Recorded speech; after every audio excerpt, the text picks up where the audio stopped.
Good morning, YouTube. Welcome back to Vinnie's Vittles. This week we're preparing one of my favorite dishes of all time, like all eternity time. It is my mother's sour cream coconut cake. Now this cake has gone for as much as 50 bucks in cake auctions before. It is famous. And you guys, if you try it, you're going to absolutely love it. So we're going to go through all that you have to have, all the ingredients that you need, all the instructions on how to put it together. The recipe will again be located in the description box, so you'll be able to find it there with step-by-step instructions if you don't remember what I say. But let's get started today and show what we got to have to make this wonderful cake. Now the most important ingredient in this cake is time. If you want to serve this cake, you need to fix it 2 or 3 days prior to the time that you need to serve it, because it needs to set up in the refrigerator. The longer it stays in there, the better it's going to taste. It's just like meat and fine wine. It gets better with time. So give it a couple of days before you serve it, and you will be glad that you did. So now you're going to need a butter recipe cake. Okay, you don't have to be Duncan Hines, just any kind of yellow cake as long as it is a butter recipe. The next thing you're going to need is the sour cream. Take 16 ounces of sour cream. You're also going to need 1.5 cups of Kool Whip. Okay, 1.5 cups of Kool Whip. You're going to need 2 cups of fresh coconut. Now, if you don't want to use fresh coconut and you want to use the frozen kind, it takes a 12-ounce package of the frozen coconut if you want to use that. Okay, but I like to use the fresh, 2 cups of fresh coconut. It also requires 2 cups of sugar. All right, and the most important ingredient besides time is an airtight case that you can put it up in the refrigerator in. Okay, an airtight cake pan or cake box or whatever you want to call this thing. But you're going to have that so that it can stay nice and sealed up while it sits in the refrigerator for those 2 or 3 days before you serve it. Now the first step that you want to take is to bake your cake according to the box directions. Okay, you're going to separate it into 2 layers. Once you've prepared it and once you've finished cooking it and you've taken it out and it's just like you like it, you're going to need to let it cool completely, because we're going to split those 2 layers into 4 layers. And if you don't let it cool all the way, that'll be a disaster. So make sure you let it cool. Now we've already prepared our cake. It's already cooked. It's already been cooling. But while it's finished cooling, we're going to mix our ingredients together for our topping. Okay, so let's get started on that. So the first step along the process of getting this stuff together is to mix the sour cream and the sugar together. So we're just going to spoon the sour cream in the bowl. Remember, 16 ounces of sour cream.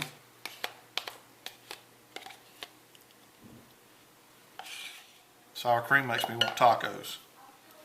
Now we're going to add the sugar to the sour cream. And we're just going to mix that together until the sugar dissolves. Alright, if you notice, I changed to a little bit bigger spoon. It was a little more comfortable in my hand. But you want to just keep mixing it until you get it nice and dissolved. And if you kind of go around the bowl, you can feel the grit of the sugar to let you know that you hadn't got it all dissolved. Once it gets pretty smooth, you'll be able to tell it as you stroke the spoon around, and it won't be any problem. You'll be able to recognize it right away. The next thing you want to do is add in the coconut. Okay, so we're just going to dump that in. Remember, when you add that in, just to blend it again, just like we did before. Wow, that already looks good. Wonder if I could just eat a big spoon of that. I'm telling y'all, when you put this in your mouth, you're gonna go, I love Vinnie's mother and her sour cream coconut cake, because this is gonna hurt you. All right, we got that blended together very well. All right, if you'll remember from our instructions, we're going to take 1 cup of this and set it aside. So we're just going to take our trusty measuring cup, scoop out a cup worth. That looks about right to me. Now we want to make sure it's still nice and stirred together. And we're going to cover this with some cling wrap, and then we're going to put it in the refrigerator so it can chill. All right, so now we have our mixture completely stirred together nicely. We're just going to cover the bowl with some cling wrap or whatever you want to cover it with so that it can sit up and chill nicely. You just want to leave it in there till it's all, you know, had time to get nice and cool all the way around. I don't know if there's necessarily a time limit, but just make sure you put it in there so it gets nice and cool. Also be sure to put your extra cup that you set aside in the refrigerator too, so it can be chilling at the same time. Now to me, this is the hardest step of the whole show. That is cutting the 2 pieces of cake into 4 layers of cake rather than 2. You're going to split them evenly, or as evenly as you can. Now, I promise, if y'all make fun of me for the way I cut this cake, it's going to be bad. So don't do that. I'm going to do my best to make it as straight as I possibly can, but remember that frosting covers up a multitude of sin. So if I jack it up, we're going to hide it with the frosting. Fair enough? Good deal. All right, so let's get started on the cut.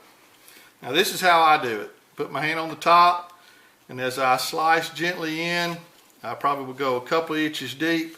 Then I'm going to turn the cake. Keep working it so I can see that I'm still in the middle, or pretty close to the middle anyway.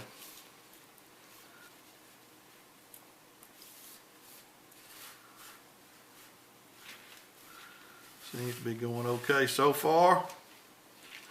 And again, like I said, if I get too crooked, I can cover it up with some extra icing in one spot or the other. But hopefully I won't be too far off.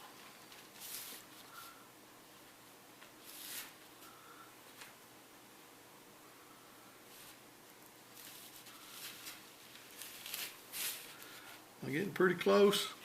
Looks like I'm all right. Now let's ease the knife all the way through now and hope that we're still staying pretty close to the center. That wasn't terrible. I can live with that. All right, so now I have 2 pieces of layer cake now sliced into 4 pieces, as close to even as I could get it. And again, you know, feel free to criticize me if you want to, but until you've done it, don't knock it. The next step is for us to get our cake ready to stack it and fill it. Okay, so we're going to take these 4 layers, and you'll see how I do it as we go along. All right, now it's time for us to add the goodie, the filling, and stack it up together. So we're going to take the bottom piece. Before I do that, I want to put a little bit of our concentrated goodness right in the middle. And this is going to help secure that bottom piece of cake to make sure that it don't run on me. So we're going to set it right in the middle. Now we're just putting ours straight on the cake pan bottom so that, you know, we're not putting ours on a plate for fancy decorating for later. If you want to take it out of the airtight cake pan after you finish, you may want to put it on a plate initially, so that you can take the plate out of the container and put it on your pretty decorative piece if that's what you want to do. But we're just going to serve ours straight off of this, so we're going to do it this way. So once we get the cake there, all we're going to do is add some of the goodie, some of the filling that we created that we have been chilling. We're just going to add it to it. And you want to make sure you get a good coat. You don't want to put too much because you want to make sure that you got enough for all the layers. All right, as you're applying your filling, you might want to not quite go all the way to the edge because that'll help it to stay in place a little better maybe. But you want to go pretty close to it. Now we want to add our second piece. Oh God. This one got a little bit cracked up. Hey, we're going to make the best out of it we can. Alright, so now we got layer 2 on, so let's add some goodie for that. Now you can see I didn't do a perfect job of cutting this one because it's a little jacked up. But we're going to just spread the icing and the filling right over it. And you'll see it won't be too bad, even though it might not be perfect. Alright, so now we're doing the 3rd layer. And remember, you're going to put the rest of your goodie on here because you don't have to have extra for the top, because we're going to make that with our cup that we set aside, if you remember right. Alright, so now we're going to add our final layer. And we're going to flip it over so that we're nice and flat on the top. Okay, now I've cut 4 strips of parchment paper, and we're going to slide it right under the edge of the cake all the way around so that they overlap one another. See that?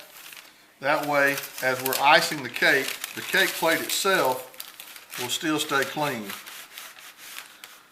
Because after all, presentation is a big part. It don't affect how it tastes, but you sure want it to look pretty too. Alright, so now we've got that secured. Now it's time to mix our icing. Okay, at this point we're going to take our Kool Whip that's been in the refrigerator.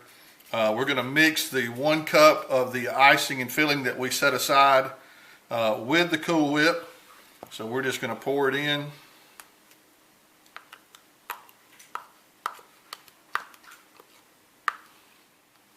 Alright, so now we're just going to combine this together.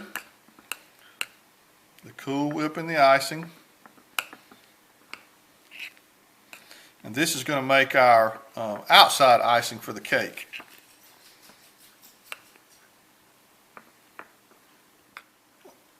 Now it's time to put the frosting on. Now I must confess, I have not frosted many cakes in my life. So again, this might not be pretty like what you're used to, but I'm going to try to make it look as good as I can. Just don't make fun of my process, okay? So we're just going to scoop it up here, and we're going to spread it.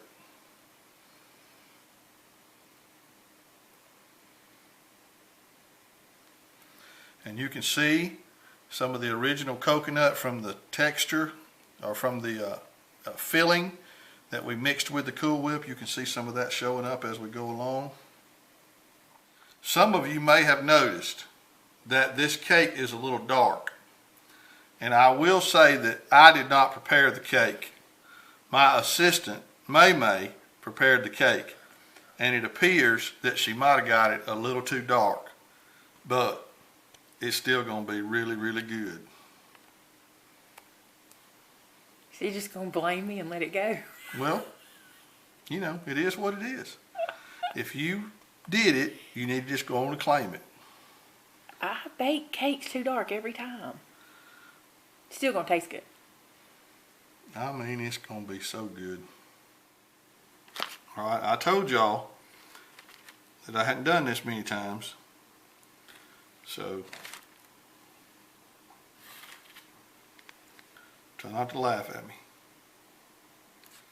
Okay guys, we finished icing the cake. Now we're going to add some more fresh coconut just for, you know, decorations and make it look pretty, and it'll add some extra flavor and stuff to it too. Now if you use the frozen coconut, you can't do this part. So you might want to just buy the fresh and be done with it. But all you want to do is just take it and kind of sprinkle it on the top.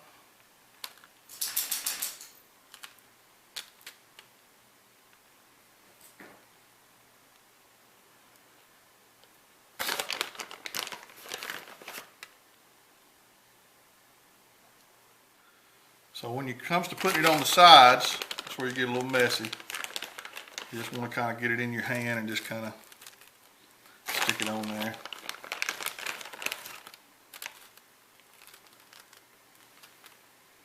And you can see it just sticks right to it. It's not real hard to do.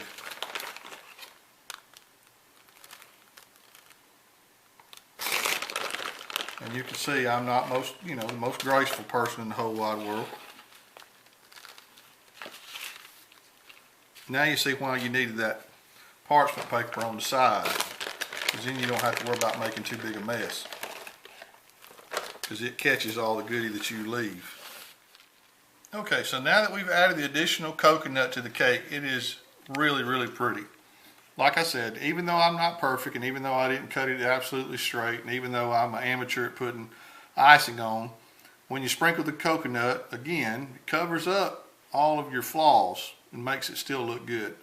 Now the last thing that we're going to do is we're going to remove the parchment paper so that it can still look nice and clean. Now when you do this, you may experience a little bit of goodie that comes off, but hopefully it won't be too bad.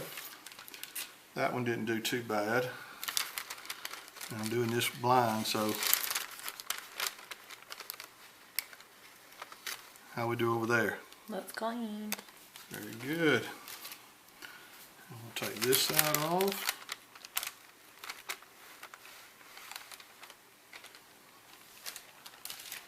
And lastly, the back that you can't even see. Okay, now we got it sealed up. We're going to stick it in the refrigerator for 2 to 3 days. And when you take it out and slice it and take that first bite, it's going to make your tongue slap your brain. Woo! It's going to be good. Okay guys, we finished the cake. It's decorated, it's covered, it's sealed up. We're about to put it in the refrigerator. It's going to stay in there for 2 to 3 days. On Thanksgiving Day, when all the family's here, we're going to open it, cut it, slice it, let them taste it, and we'll get their reaction to it. Okay, here we go. Will this taste as good as Maymaw's? I don't think we want to know that. Just taste Why? it. Because it might not. Make a good taste.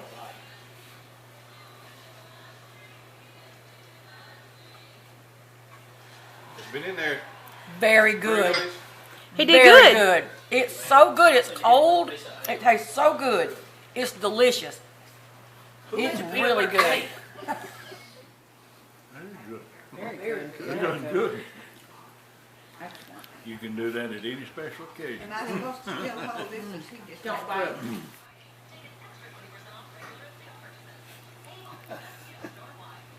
Now you can go.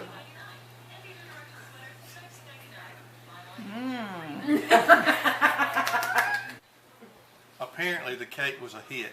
Everybody seems to like it. So try it yourself. You'll love it, I promise. Yeah.